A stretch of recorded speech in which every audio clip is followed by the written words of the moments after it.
Hello students, आज हम अध्ययन करेंगे हाइड्रोकार्बन के रसायन,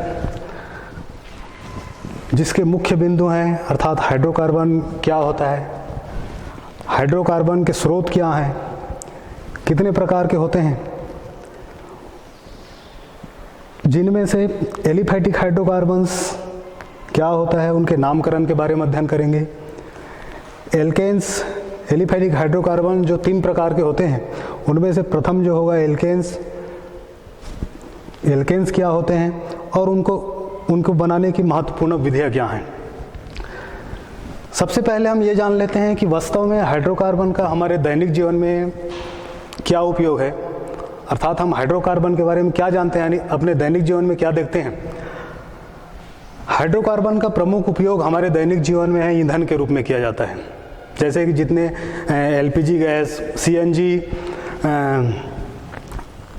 पेट्रोल, डीजल, केरोसिन, ये सारे हाइड्रोकार्बन्स का मिक्सचर होता है जिसका हम ईंधन के रूप में उपयोग करते हैं। इसके अलावा हमारे दैनिक जीवन में बहुत सारे बहुलक जो कि हाइड्रोकार्बन से बनाए जाते हैं, जैसे कि पॉलीथीन, पॉलीस्टायरीन, पॉलीप्रोपिलीन। इसके अलावा हाइड्रोकार्बन्स का उपयोग विभिन्न रंगों के विलायक के रूप में किया जाता है। इसके अलावा हमारे दैनिक जीवन में और इनका एक महत्वपूर्ण उपयोग है। हाइड्रोकार्बन जो है औषधियों के प्रारंभिक पदार्थ के रूप में, अर्थात इनसे बहुत सारी औषधियाँ बनाई जाती हैं। सबसे पहले ये देख लेते हैं कि वास्तव में ये हाइड्रोकार्बन्स होते क्या हैं, क्या होता है हाइड्रोकार्बन्स, अर्थात इनकी परिभाषा देखते हैं। तो नाम से स्पष्ट है, हाइड्रोकार्बन अर्थात वे कार्बनिक यौगिक जो हाइड्रोजन एवं कार्बन से मिलकर बना होता है। हाइड्रोजन एवं कार्बन से, केवल हाइड्रोजन एवं कार्बन से मिलकर बने जितने भी कार्बनिक यौगिक होते हैं, ये सभी कार्बनिक यौगिक हाइड्रोकार्बन्स कहलाते हैं। इसके अलावा इनको एक और नाम से जाना जाता है, कार्बन के हाइड्राइड। इनका सेकंड नाम कार्बन के हाइड्राइड, इस नाम से भी हाइड्रोकार्बन को जाना जाता है। इसके बाद हमारा दूसरा बिंदु है हाइड्रोकार्बन के स्रोत। वास्तव में हाइड्रोकार्बन जो है कहाँ से प्राप्त होते हैं। दूसरा बिंदु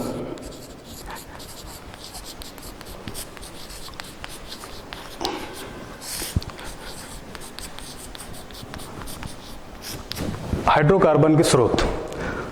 हाइड्रोकार्बन के 2 मुख्य स्रोत हैं। पहला है पेट्रोलियम,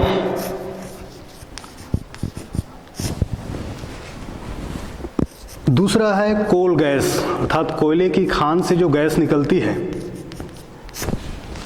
उन गैसों में ये हाइड्रोकार्बन जो है पाए जाते हैं।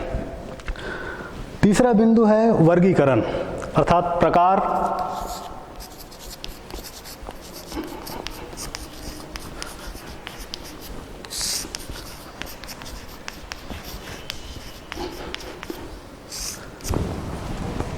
हाइड्रोकार्बन्स को मुख्य रूप से 2 वर्ग में बांटा गया है।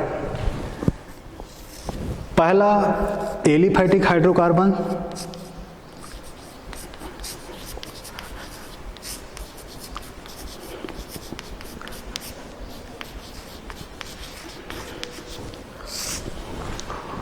दूसरा एरोमेटिक हाइड्रोकार्बन।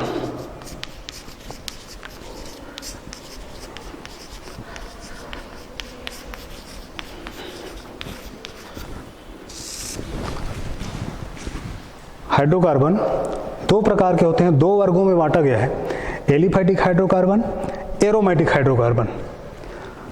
अब देखते हैं चौथा एलिफैटिक हाइड्रोकार्बन्स क्या होता है। एलिफैटिक हाइड्रोकार्बन्स क्या होता है और उनका नामकरण कैसे करते हैं। एलिफैटिक हाइड्रोकार्बन्स वे हाइड्रोकार्बन्स होते हैं जिनमें कार्बन परमाणुओं की एक खुली श्रृंखला होती है। कार्बन परमाणु के खुली श्रृंखला अर्थात कार्बन परमाणु जो हैं ये इस तरीके से, अर्थात ये इधर खुला हुआ है उधर खुला हुआ है, चाहे कितने भी कार्बन परमाणु हों, फर्स्ट एंड लास्ट कार्बन परमाणु जो हैं आपस में जुड़े नहीं होते। तो इस प्रकार के जितने भी हाइड्रोकार्बन होंगे ये सारे हाइड्रोकार्बन जो हैं एलिफैटिक हाइड्रोकार्बन्स कहलाते हैं। बाद में इनका फिर वर्गीकरण देखेंगे एलिफैटिक हाइड्रोकार्बन्स का। तो एलिफैटिक हाइड्रोकार्बन्स मुख्य रूप से दो प्रकार के होते हैं। एलिफैटिक हाइड्रोकार्बन्स मुख्य रूप से दो प्रकार के होते हैं। पहला संतृप्त,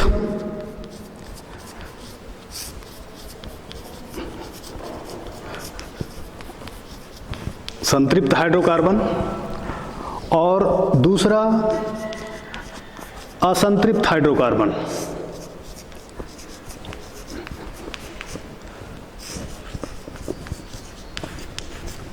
असंतृप्त हाइड्रोकार्बन्स। संतृप्त हाइड्रोकार्बन्स क्या होता है? वे हाइड्रोकार्बन्स जिसमें कार्बन परमाणु एक दूसरे से एकल बंध द्वारा जुड़े रहते हैं, सिंगल बॉन्ड। इधर ये इस कार्बन से एकल बंध द्वारा जुड़ा हुआ है, मान लो इधर भी कार्बन है तो उससे ये सिंगल बॉन्ड द्वारा जुड़े हुए हैं। तो इस प्रकार से यदि पूरे उस यौगिक में पूरे कार्बन कार्बन जो हैं एक एक बंध सिंगल बॉन्ड द्वारा जुड़े हुए हैं तो ऐसे हाइड्रोकार्बन्स कहलाते हैं, संतृप्त हाइड्रोकार्बन्स कहलाते हैं। और इनके उदाहरण हैं एल्केन। आगे हम चर्चा करेंगे एल्केन क्या होता है, उनके उदाहरण के बारे में चर्चा करेंगे। एल्केन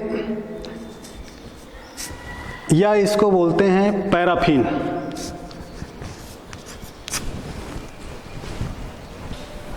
एल्केन या पैराफिन में सभी कार्बन आपस में अर्थात एक दूसरे से केवल एक एक बॉन्ड द्वारा जुड़े रहते हैं।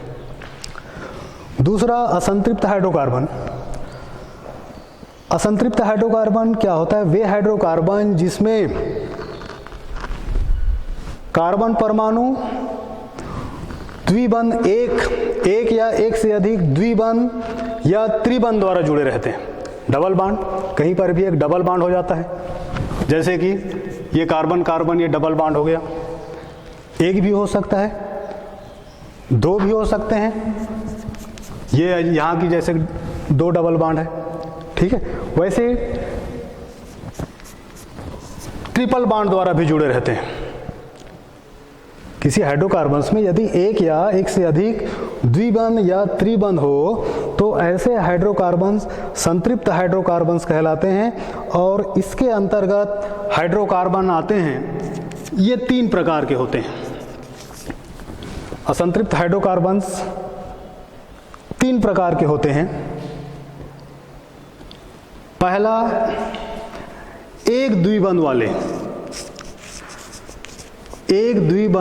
वाले असंतृप्त हाइड्रोकार्बन। एक द्विबंध वाले असंतृप्त हाइड्रोकार्बन अर्थात वे असंतृप्त हाइड्रोकार्बन जिसमें केवल एक द्विबंध पाई जाती है, ऐसे हाइड्रोकार्बन्स इसके अंतर्गत आते हैं और ये कहलाते हैं एल्कीन, जिसमें एक द्विबंध हो, या ओलिफिन। एल्कीन या ओलिफिन। दूसरा एक त्रिबंध वाले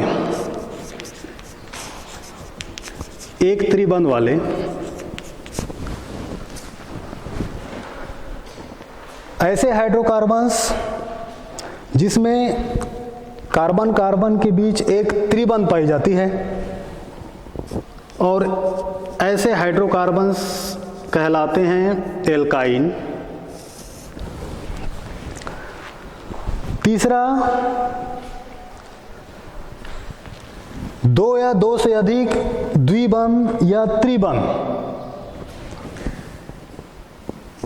एक से अधिक द्विबंध या त्रिबंध, त्रिबंध वाले असंतृप्त हाइड्रोकार्बन्स जिन्हें कहते हैं पॉलीईन। पॉलीईन मतलब एक से अधिक, जो कि एल्कीन होंगे। एक से अधिक द्विबंध होने पर उनको पॉलीन कहा जाता है, और एक से अधिक त्रिबंध, 2, 3, 4, इन्हें पॉलीआइन, इन्हें पॉलीआइन के नाम से जाना जाता है। तो इस प्रकार से असंतृप्त हाइड्रोकार्बन्स 3 प्रकार के होते हैं। इसके बाद अब सबसे पहले अध्ययन करते हैं एलिफैटिक हाइड्रोकार्बन्स, जो कि संतृप्त और असंतृप्त, मतलब इस तरीके से कुल 1, 2, 3, 4 प्रकार के ये एलिफैटिक हाइड्रोकार्बन्स होते हैं। इनके नामकरण के बारे में देखते हैं।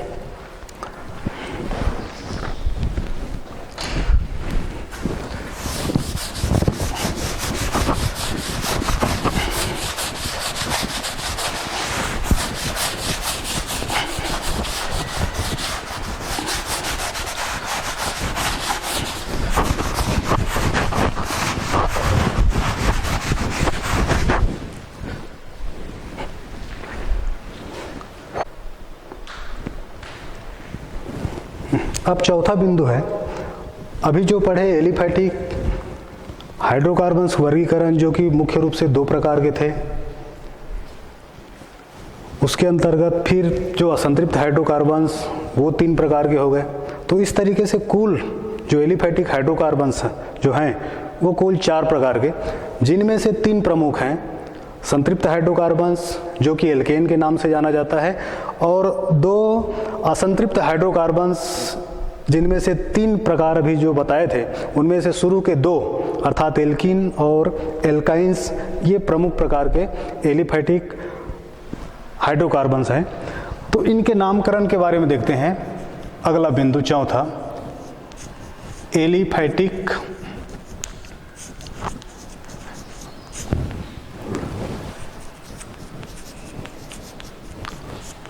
हाइड्रोकार्बन के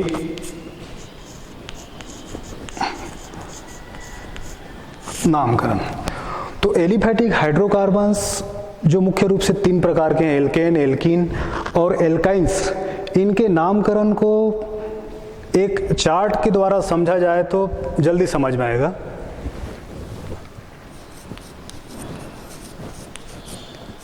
एल्केन, एल्कीन,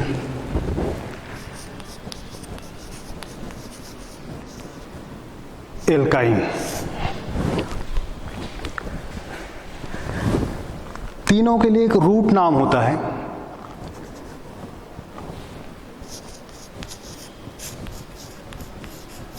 रूट नाम कार्बन परमाणुओं की संख्या के आधार पर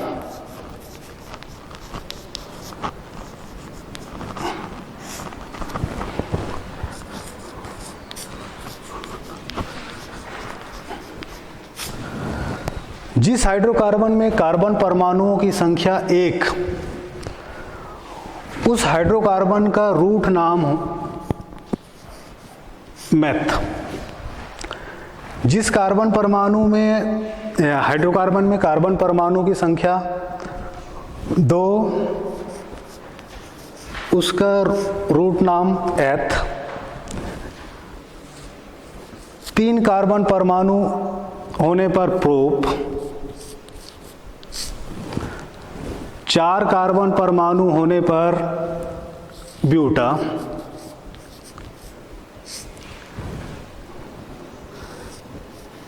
इंग्लिश में और अच्छे समझ में आ गए, मैथ।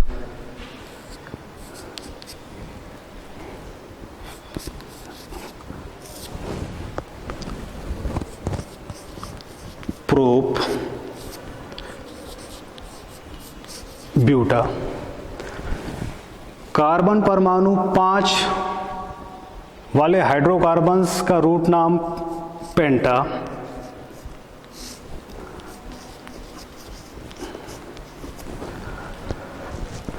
कार्बन परमाणु 6 हेक्सा।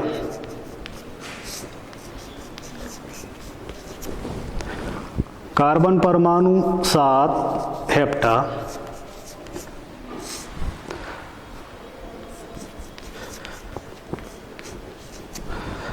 कार्बन परमाणु 8 ऑक्टा।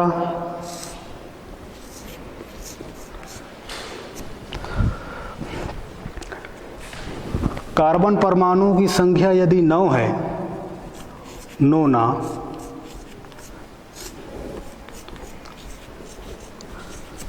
और कार्बन परमाणुओं की संख्या 10,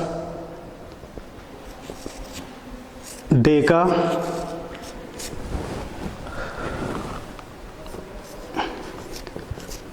डेका ये रूट नाम है। एल्केन्स, जितने भी एल्केन्स होते हैं इनका सामान्य सूत्र होता है CN। CN H2 into N+2, अर्थात किसी एल्केन में हाइड्रोजन परमाणुओं की संख्या जो है, जितने कार्बन होते हैं उसके 2 गुना से 2 अधिक होता है।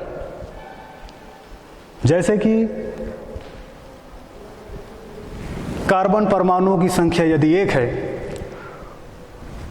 तो उसमें हाइड्रोजन परमाणुओं की संख्या, जैसे कभी बताए, हाइड्रोजन परमाणुओं की संख्या जितने कार्बन परमाणु स्थित होते हैं उनके 2 गुना से 2 अधिक, अर्थात 1 कार्बन होने पर 1 का 2 गुना 2 और 2 से 2 अधिक 4। और ऐसे एल्केन्स के नाम में जो रूट नेम होता है उसमें N जोड़ा जाता है। अंत में रूट नाम में ANE, अर्थात 1 कार्बन परमाणु वाला जो एल्केन होगा इसका नाम मैथ में N जोड़ देते हैं तो इसका नाम होगा मेथेन। मेथेन। कार्बन परमाणुओं की संख्या 2 होने पर हाइड्रोजन परमाणुओं की संख्या होगी 2 का 2 गुना 4, 4 से 2 अधिक 6, और इसके रूट नाम में N जोड़ देते हैं तो ऐसे एल्केन्स का नाम होगा एथेन। एथ में N जोड़ दी, एथेन। कार्बन परमाणुओं की संख्या 3 होने पर हाइड्रोजन परमाणुओं की संख्या होगी 3 दूने 6 और 2 8,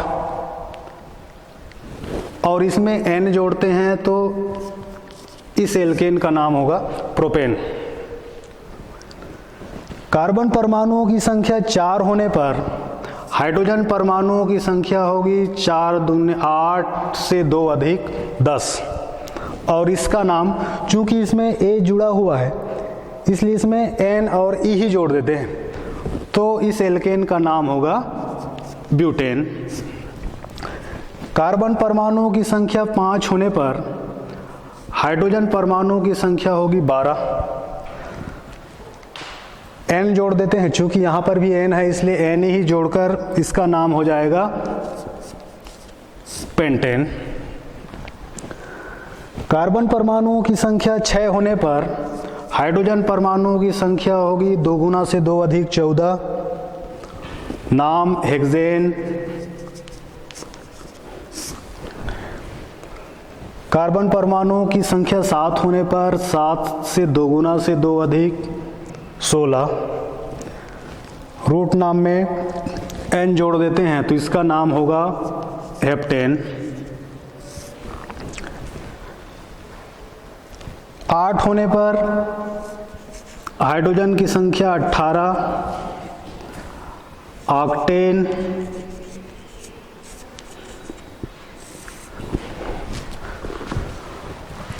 नौ होने पर हाइड्रोजन की संख्या 20, नोनेन,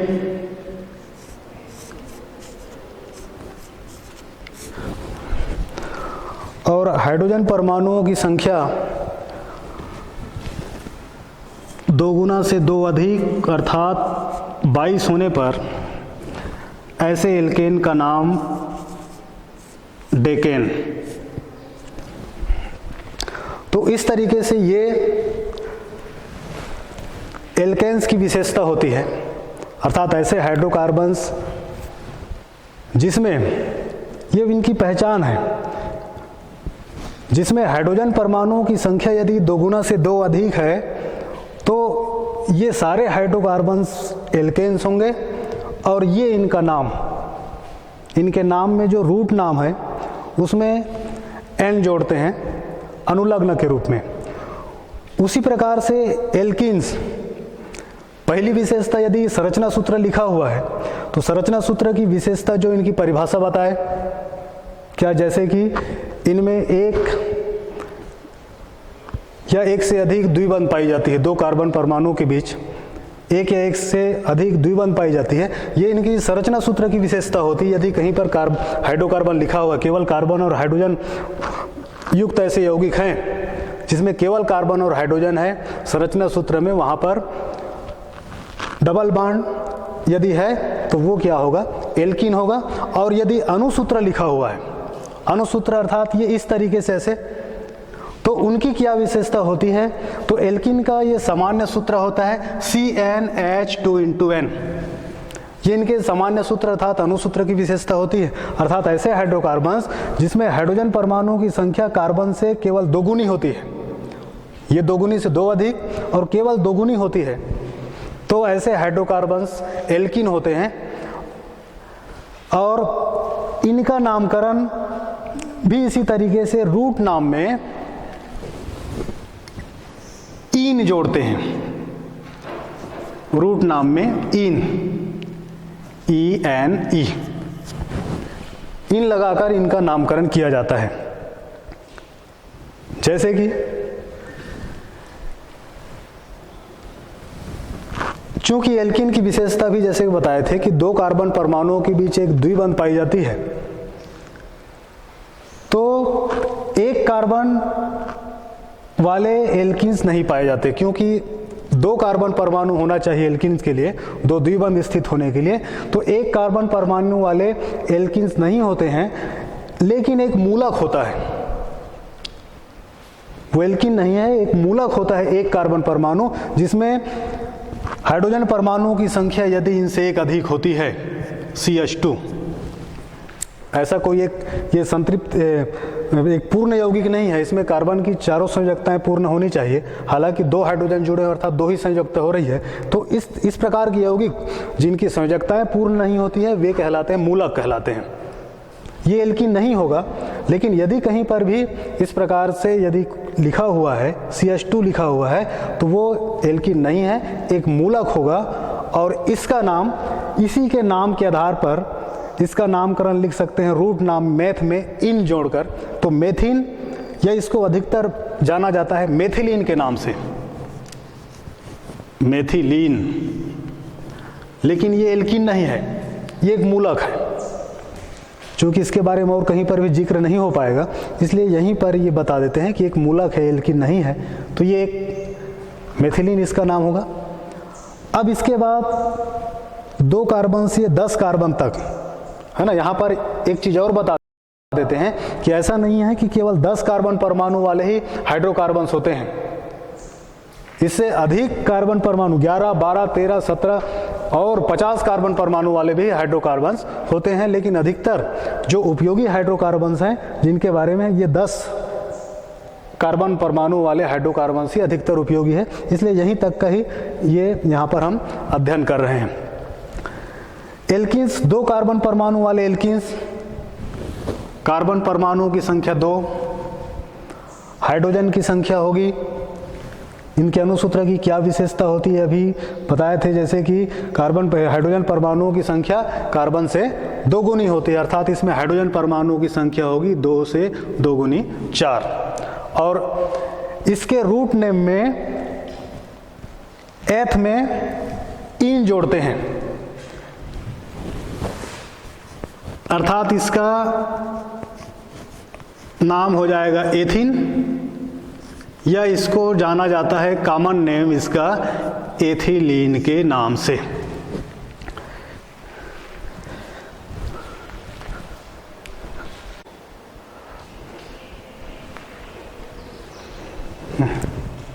इसके बाद आगे कार्बन परमाणुओं की संख्या 3 यदि किसी एल्कीन में है तो उसमें हाइड्रोजन परमाणुओं की संख्या होगी 3 का डबल 6। उस एल्कीन का नाम होगा, रूट नेम प्रोप में अनुलग्न इन जोड़ देते हैं तो इसका नाम प्रोपीन, या इसका प्रचलित नाम जो कि ये इनका रासायनिक नाम होगा, इनका प्रचलित नाम प्रोपिलीन, इसको इस नाम से भी जाना जाता है, प्रोपीन भी कह सकते हैं इनको, या प्रोपिलीन के नाम से अधिकतर इनको जाना जाता है। इसके बाद कार्बन परमाणुओं की संख्या 4, तो उस एल्कीन में हाइड्रोजन परमाणुओं की संख्या डबल होगी तो 8, और रूट नाम में इन जोड़ देते हैं तो इस एल्कीन का नाम ब्यूटीन। इसका रासायनिक नाम नहीं है, कॉमन नेम नहीं है। शुरू के जो एल्कीन हैं एथीन और प्रोपीन, इनके नाम में कॉमन नाम इनका एथिलीन, और 3 कार्बन परमाणु वाले जैसे प्रोपीन जो है इनका कॉमन नाम प्रोपिलीन के नाम से इनको जाना जाता है।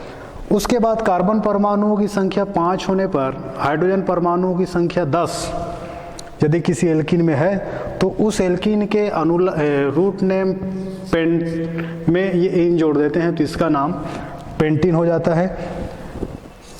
6 होने पर हाइड्रोजन परमाणुओं की संख्या 12,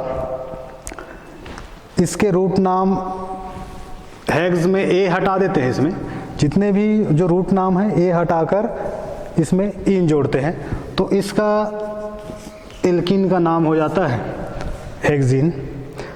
कार्बन परमाणुओं की संख्या 7 होने पर हाइड्रोजन की संख्या 14, इसका नाम रूट नेम में इन जोड़ देते हैं तो हो जाता है हेप्टीन। कार्बन परमाणुओं की संख्या 8, तो हाइड्रोजन परमाणुओं की संख्या डबल हो जाती है तो 16, इसके रूट नाम में इन जोड़ते हैं तो इस एल्कीन का नाम ऑक्टीन। कार्बन परमाणुओं की संख्या 9 होने पर हाइड्रोजन परमाणुओं की संख्या 2 गुनी अर्थात 18, और इसके रूट नाम में इन जोड़ देते हैं तो इस एल्कीन का नाम नोनिन। वैसे ही कार्बन परमाणुओं की संख्या 10 होने पर हाइड्रोजन परमाणुओं की संख्या 20, तो इस एल्कीन का नाम रूट नेम में इन जोड़ देते हैं तो हो जाता है डेकिन। तो ये 10 कार्बन परमाणु वाले एल्कीन्स।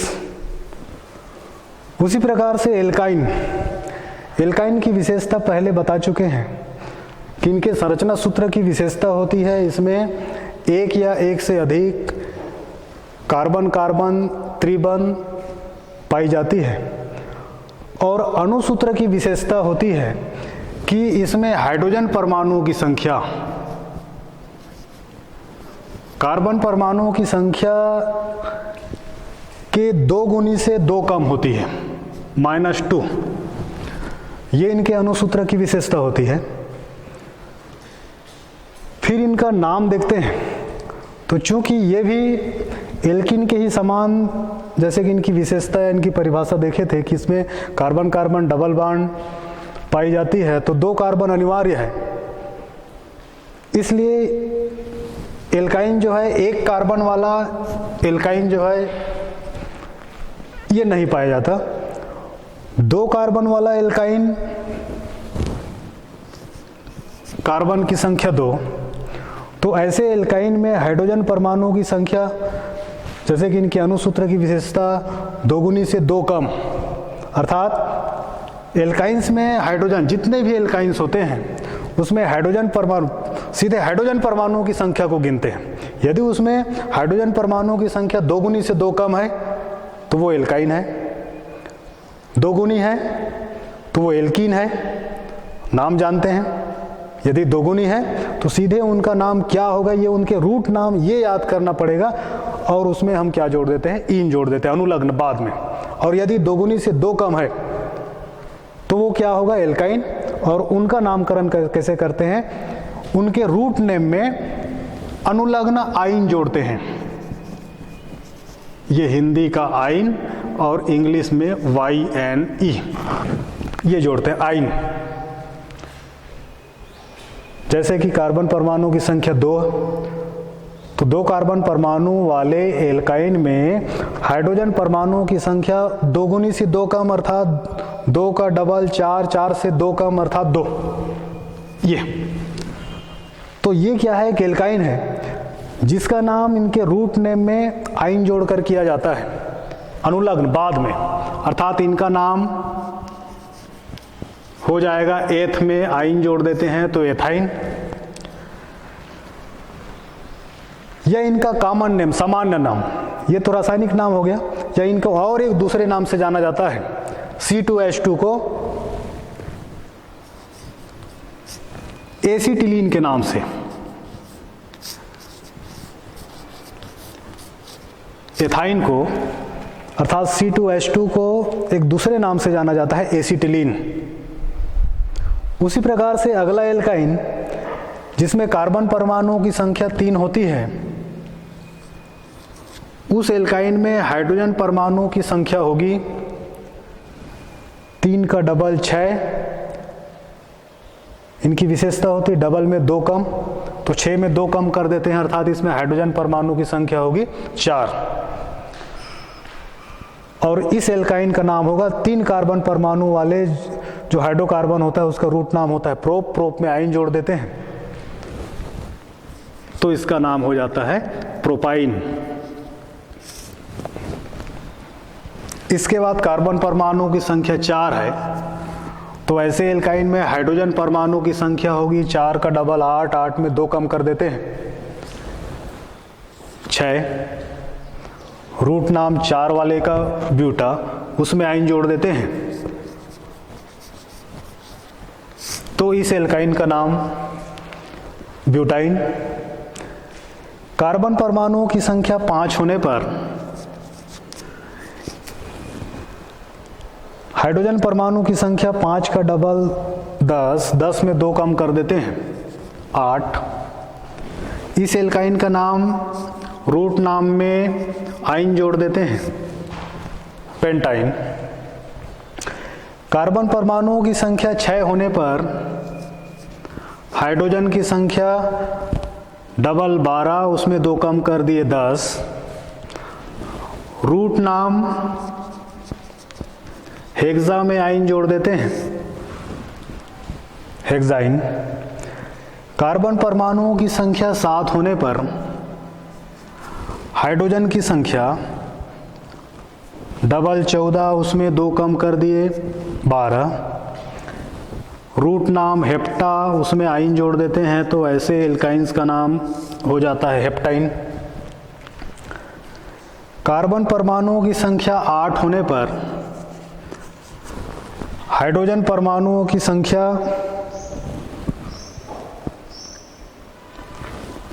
डबल 16, उसमें 2 कम कर दिए 14। रूट नाम आक्टा में आइन जोड़ते हैं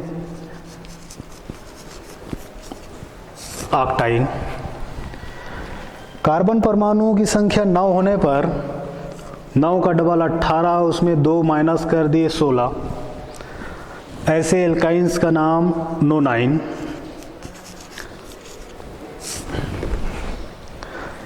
कार्बन परमाणुओं की संख्या 10 होने पर हाइड्रोजन परमाणु की संख्या होगी 18।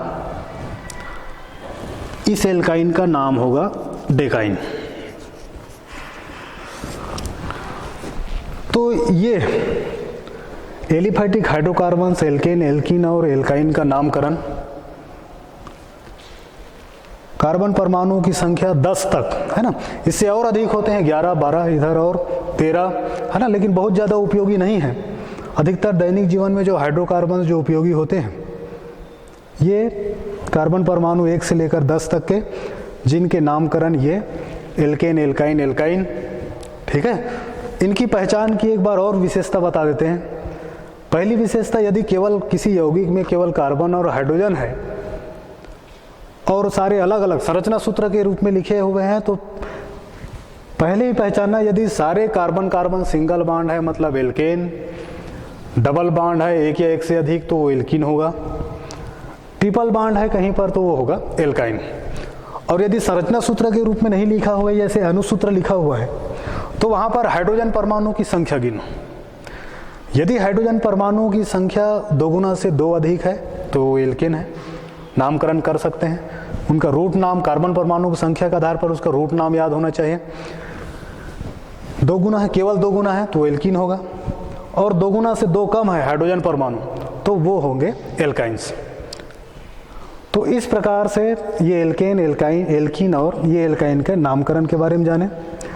अब बारी बारी से हम इन तीनों aliphatic hydrocarbons, alkanes, alkenes, alkynes के परिभाषा तो जान ही चुके हैं, एक बार और अध्ययन करते हैं।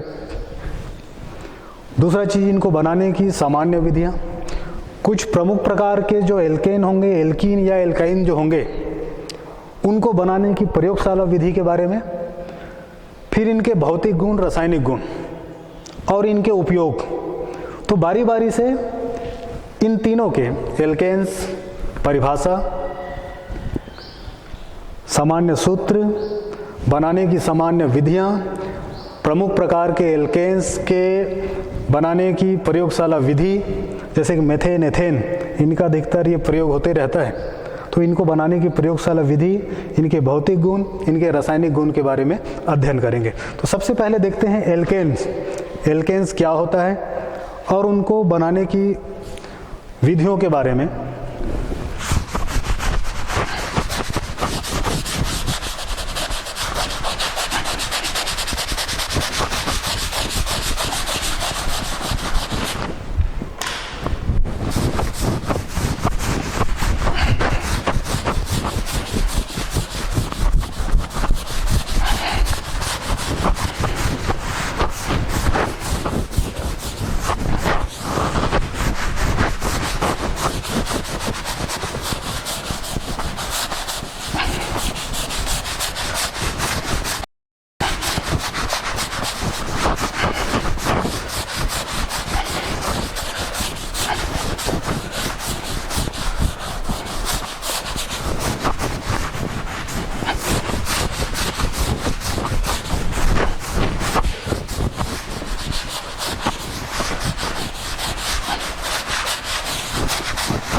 इसके बाद तीनों जो एलिफैटिक हाइड्रोकार्बन्स, उसमें पहला एलिफैटिक हाइड्रोकार्बन्स एल्केन्स, इनके बारे में पढ़ते हैं।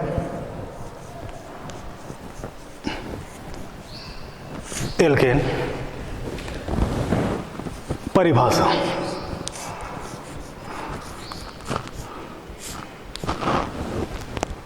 अभी इसके पहले इसके बारे में बताए थे कि वे हाइड्रोकार्बन जिसमें कार्बन परमाणु आपस में एकल बंध द्वारा जुड़े रहते हैं, एल्केन्स कहलाते हैं। इनका सामान्य सूत्र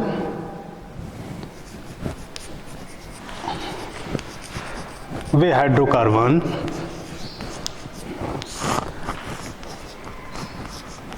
जिसमें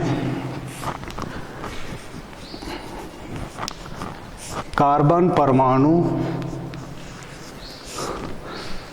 परस्पर एकल बंध द्वारा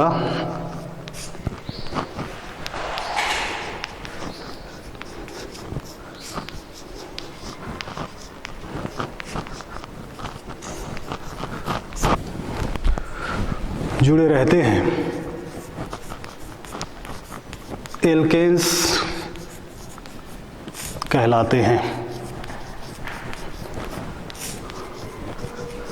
तथा इनका सामान्य सूत्र होता है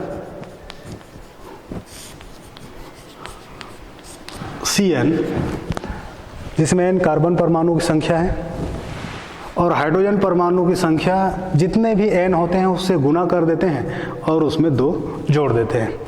तो ये होता है इनका सामान्य सूत्र, अर्थात इसमें हाइड्रोजन परमाणु की संख्या कार्बन की संख्या के डबल से 2 अधिक होती है। इनको बनाने की विधियां देखते हैं।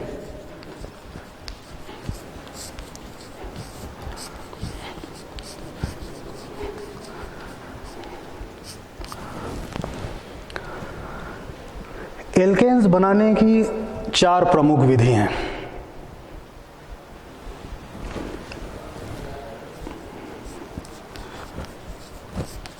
एल्केन्स बनाने की 4 प्रमुख विधियां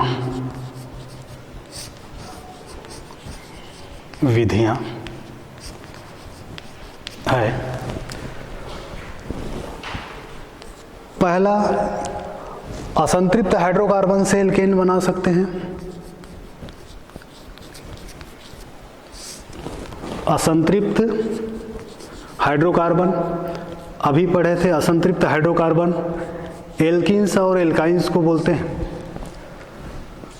तो एल्कीन्स से भी एल्केन बना सकते हैं, एल्काइन से भी एल्केन बना सकते हैं। दूसरा,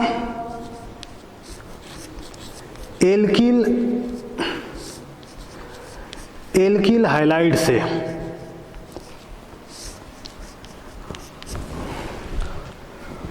तो एल्किल हाइलाइड ये एक नया नाम आ गया, एल्किल हाइलाइड।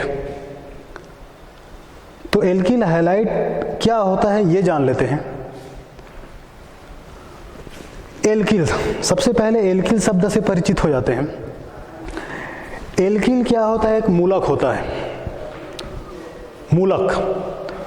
मूलक किसको कहते हैं? जो एल्केन होता है, बहुत सारे अभी 10 एल्केन के बारे में पढ़ें।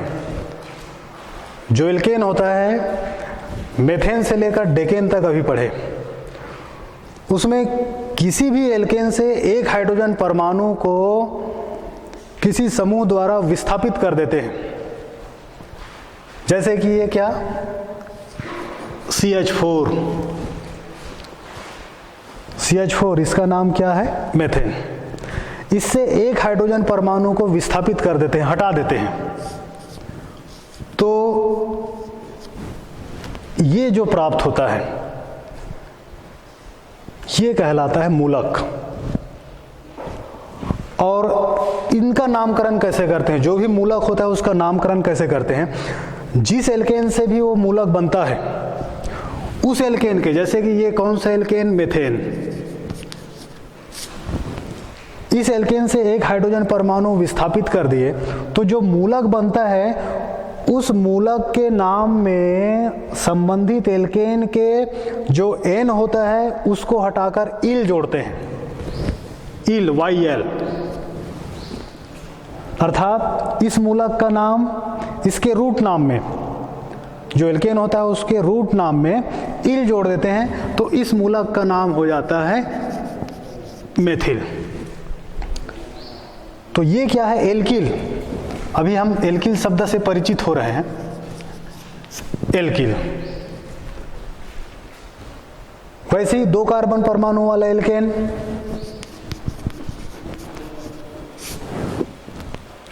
दो कार्बन परमाणु वाला एल्केन C2, H कितना एल्केन में? डबल से 2 अधिक 6। इस एल्केन का नाम एथेन।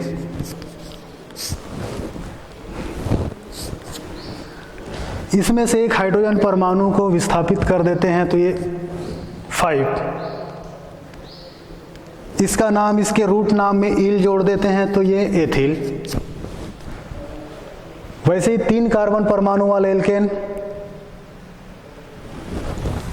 C3H8, नाम इसका प्रोपेन,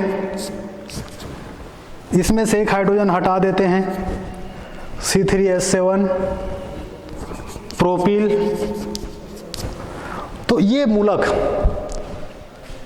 तो इस तरीके से आज हम एल्केन बनाने की जो विधियां पढ़ रहे हैं उसमें से 4 प्रमुख विधि है। असंतृप्त हाइड्रोकार्बन से, एल्किल हैलाइड से, तीसरा कार्बोक्सिलिक अम्लों से बना सकते हैं, ग्रिग्नार्ड अभिकर्मक से बनाते हैं। तो इस तरीके से आज एल्केन्स के बारे में, एल्केन्स क्या होते हैं, हाइड्रोकार्बन्स के रसायन में हाइड्रोकार्बन्स क्या होते हैं, हाइड्रोकार्बन के क्या स्रोत हैं, कितने प्रकार के होते हैं अर्थात कितने भागों में बांटा गया है, फिर उनमें से जो एलिफैटिक हाइड्रोकार्बन्स हैं होते हैं वो कितने प्रकार के होते हैं और उनका नाम क्या होता है। उसके बाद बारी बारी से अध्ययन कर रहे हैं एल्केन, एल्कीन और एल्काइंस बनाने की विधि, उनके भौतिक गुण, रासायनिक गुणों के बारे में। तो उसी अंक में आज हम एल्केन बनाने की विधियों पर चर्चा कर रहे थे। आगे की क्लास में एल्केन्स बनाने की जितनी विधियां हैं उनको विस्तार से पढ़ेंगे। तो आज की क्लास में इतने के बाद अगले क्लास में बनाने की विधियों के बारे में फिर से विस्तार से चर्चा करेंगे। धन्यवाद।